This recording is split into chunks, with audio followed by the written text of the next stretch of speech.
You can do it!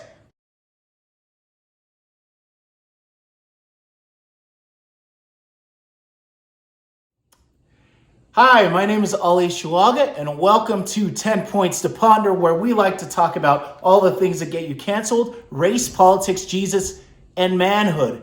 And today, speaking of politics and also Jesus, because Jesus really involves everything, I want to talk about how disappointed I was when I went to a Republican assembly. It feels like everyone is simply banking on the fact that there's going to be a red wave that's going to sweep people into office, and they have no need to present a compelling message to the people. A lot of times, we as conservatives, as Republicans, constantly are now in the place of victims. And we're talking all the time about voting and voter ID and how unfair it is and what happened in 2020, missing the fact that we need to present a message that actually gets to the hearts and minds of people and explains why conservatism is what makes sense. So today, I want to talk about what our prevailing message should always be as conservatives. Do you want to hear it? Are you ready for it? The message is, you can do it. You can do it. The individual. You do not need government to be your God and have control over every single aspect of your life in order to achieve. You have been endowed by your Creator with inalienable rights and talents and gifts that if the government gets out of your way and you work hard and you're willing to sacrifice what it takes, then you will be successful. And our job when it comes to politics is simply to remove every barrier out of your way. And so how does that work out when we're talking about some of the key issues that always are involved with politics? Let's talk about entitlements. If we believe that you can do it, then you don't need a handout. You are capable in and of yourself of achieving what is necessary. You have God, you have your gifts and talents and abilities. Anytime that you give entitlements, because we understand human nature from a biblical perspective, man is fallen.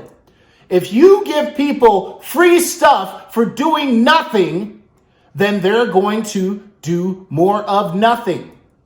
Let's move on to the subject of taxes. When we talk about people actually utilizing their skills and talents, then we need to also provide a system that gives reward for people as they're doing what they're capable of doing. We don't need to divorce people from the fruits of their labor. This is why we want low taxes. Just enough taxes so that the government can do for the people what they cannot do for themselves and nothing more. We don't need all these exorbitant taxes that are being taken from people who are trying to achieve the American dream. Almost a punishment for achieving more, a punishment for putting people to work, a punishment for contributing to society. That's why we believe in low taxes, because we know that you can do it and we don't want to take your stuff away. The best way that you can explain that is to look at the speech that Frederick Douglass gave back in the 1800s. On one side, we say that you can do it as American people, but you know what the other conservative message is? It's leave us alone.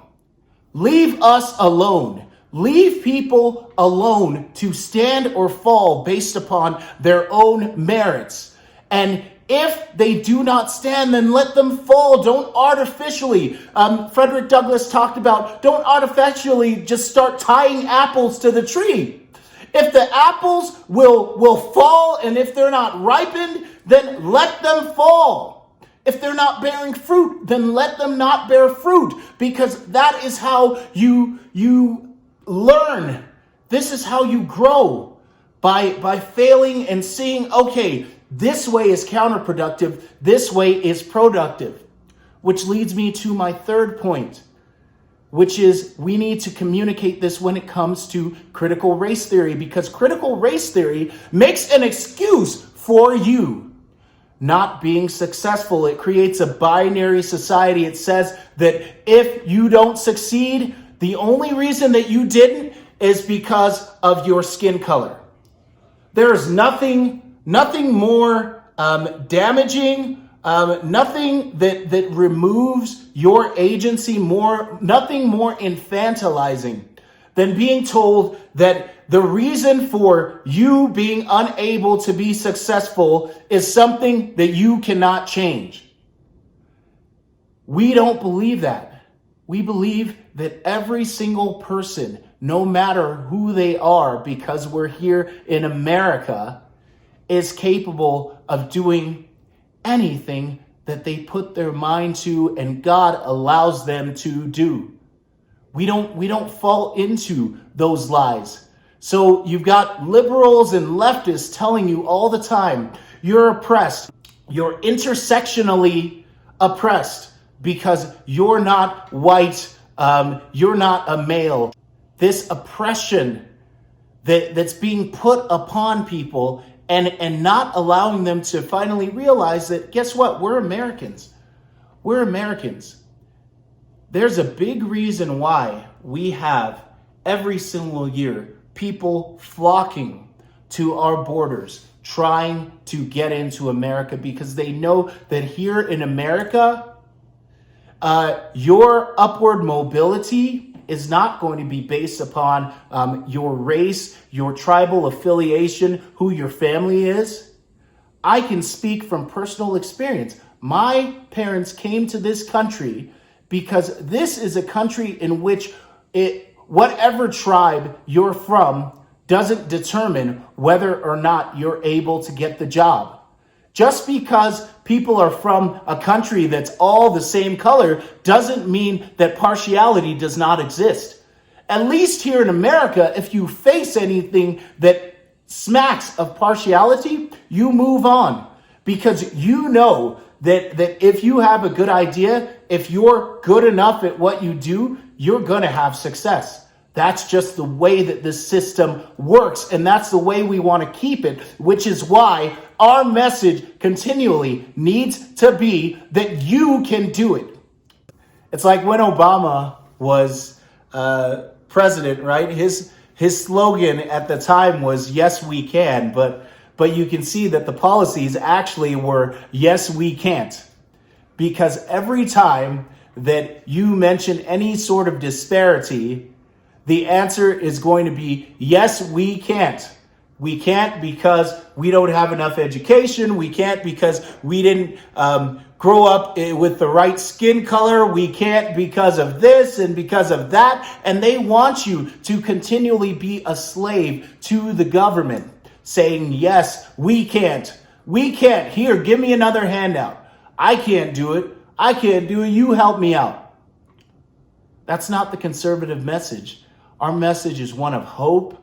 Our message is one of capability, and it's frankly one of freedom. And so anytime that you get a chance to talk to any of your friends, please just if you remember anything, remember that conservatives are the ones that believe in you. Those are my thoughts. What do you think? Please like, comment, subscribe, share this video. My name's Ali Schwager. This has been 10 Points to Ponder.